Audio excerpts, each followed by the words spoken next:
Hello, welcome to my channel. I hope you're all doing really well. I hope you've had a lovely Christmas because this video will be coming out after Christmas.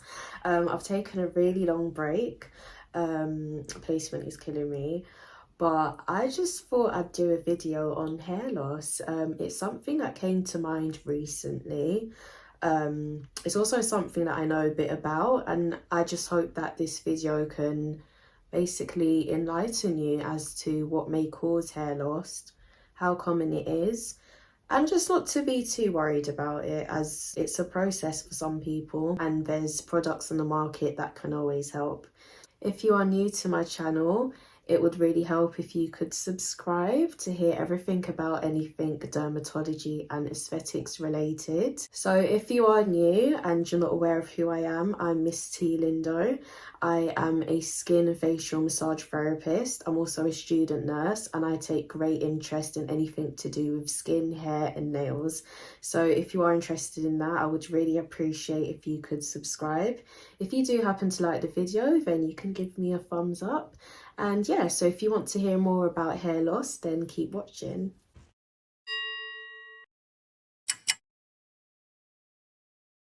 First things first, hair loss is a really huge and excessive topic. So I'll try and keep this quite brief and so it's understandable as well. So I'm going to be focusing on alopecia, how alopecia can form and ways to treat this.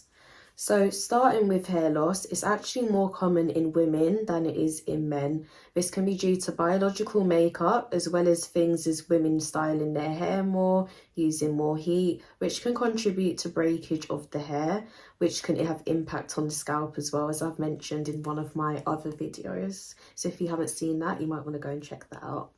So what is alopecia? Alopecia means unusual hair loss, and we have three types.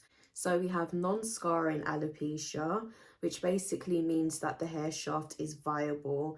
Viable meaning that it can be improved. So common causes of this form of alopecia can be stress. It could also be due to taking certain medications as well, which can have impact on the hair and how it forms before leaving the scalp, and also can have impact on the cuticle in general, which can become more unhealthy, dry, and therefore break, have an impact on the shaft. The second form of alopecia is scarring, so scarring alopecia. This means that the hair shaft is non-viable, meaning that no hair can grow from the root and basically the root is like void. So that's the second form of alopecia. The third form of alopecia is shaft abnormalities. This can be due to basically common breakage of the hair, such as bleaching the hair, using excess heat, excess styling, things that can contribute to the breakage of the hair strand itself, working its way up to the root, causing the abnormality within the shaft. This form of alopecia is of course treatable, as breakage can be fixed by getting regular cuts and trims, and also when your hair is bleached as well and that has impact on the scalp, there are ways that can help to basically improve your circumstance, making the alopecia temporary. So what are the symptoms of alopecia? Within women and men as well, it's common to have a loss and thinning of the hair. This can vary between a few weeks to a few months. Within the process of hair renewal, there is a rest phase. This rest phase happens for around 8 months and often has impact on between 10 to 15% of the hair strands / follicles. When you're going through something like stress, this rest period within the hair renewal cycle can often be longer, meaning that when it is time for the shedding period to come around, more hair is lost from the scalp than usual. Loss and thinning of the hair can often be quite gradual due to the hair renewal cycle. Due to this, it can be really hard to recognise when you are beginning to lose your hair, and often you won't realise it until you've lost the grand majority of the hair. Within women, it often starts within the middle section of the hair. So how my hair is now, you'd often see this area slowly starting to become more visible. The scalp becomes more visible as the hair is lost from this area. Within men, they tend to lose hair on the sides of the hair, so where the edges are. And the common visibility of hair loss in men is often the circle. So within the center of the head, over time they will begin to get a circle that becomes wider and wider, and then in the end they're basically left with hair at like the back and sometimes side of the head. So that's visible alopecia within men. So there are many causes for alopecia. These can often be holistic. Holistic focuses on the holistic focuses on the physical, psychological, spiritual, social / emotional components of an individual. So impact within these holistic areas can have impact on your health, which can therefore cause alopecia. Within women, commonly can be stress. The stress of childbirth can have impact on the renewal cycle of the hair, which can exacerbate and cause alopecia.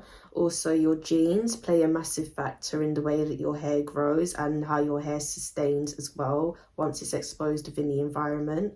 Also, diet can have a massive factor on the way that your hair grows. The hair that is exposed that we see is a buildup of dead skin cells and protein. So the way that your hair has been preserved before exiting your scalp and basically becoming visible to others is a reflection of how it was maintained on the inside. So when you are considering your diet, if you aren't eating properly, that will ultimately have impact on your hair. So that's something to consider. However, it is not always the case, but it is still really good to drink water, take multivitamins as well to sustain your body and help to support your body and immune function. Alopecia can start at any age, often due to the factors that I had mentioned. When the hair in women and men begin to thin, this is known as androgenic, which causes loss of hair on the sides and the middle of the head, as previously mentioned.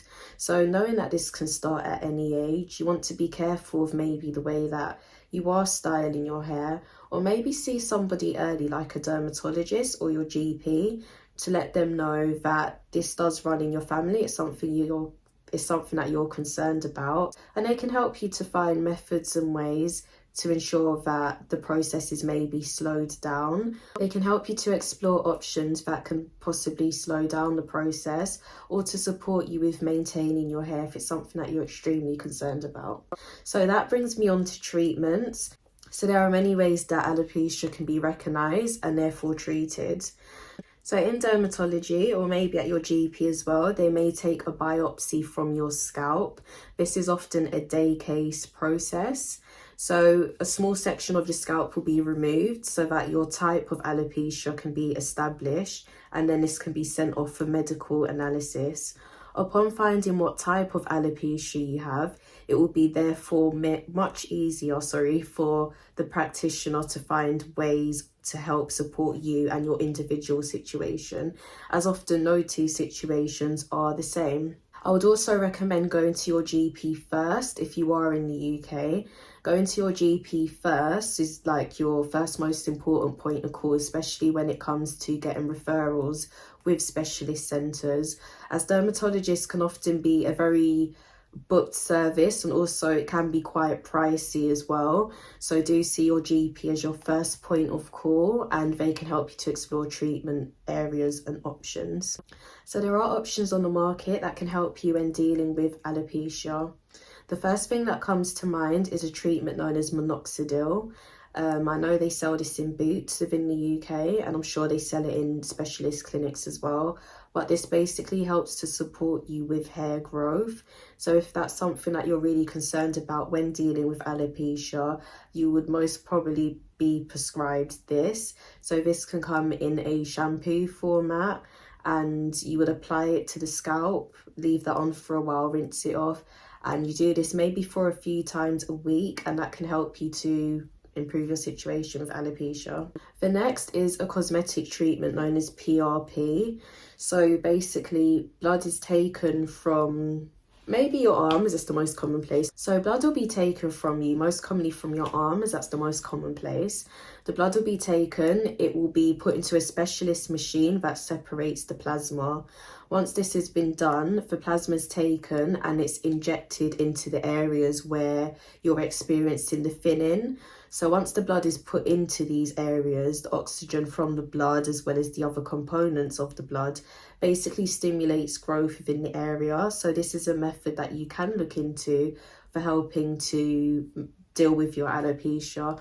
From what I'm aware, PRP can be around £500 depending on which clinic you go to, but you know, it's something that you could try. The third option is taking supplements. You can take multivitamins that may help you to an extent, or there is a supplement known as Viviscal, I believe it's called, could have said that wrong, Viviscal. This is a supplement that can help to support you with hair growth. So the research that has gone into this claims that by taking Viviscal, it will help you to regrow your hair as well as maintain the hair. So dealing with alopecia or any form of hair loss, this can be a good area for you to help you manage your condition, also feel more confident within your hair and help you to maintain scalp health as well. So that's it, a short but sweet video all about hair loss. I really hope you enjoyed this. Hair can have a massive impact on our confidence and our self-esteem. So if you are dealing with this or possibly suffering with alopecia, don't forget to visit your GP first, and also try out the supplements and stuff mentioned upon your GP's advice, which can help you with your situation. So yeah, I really do hope you enjoyed this video, and I hope to see you again in my next video. Bye.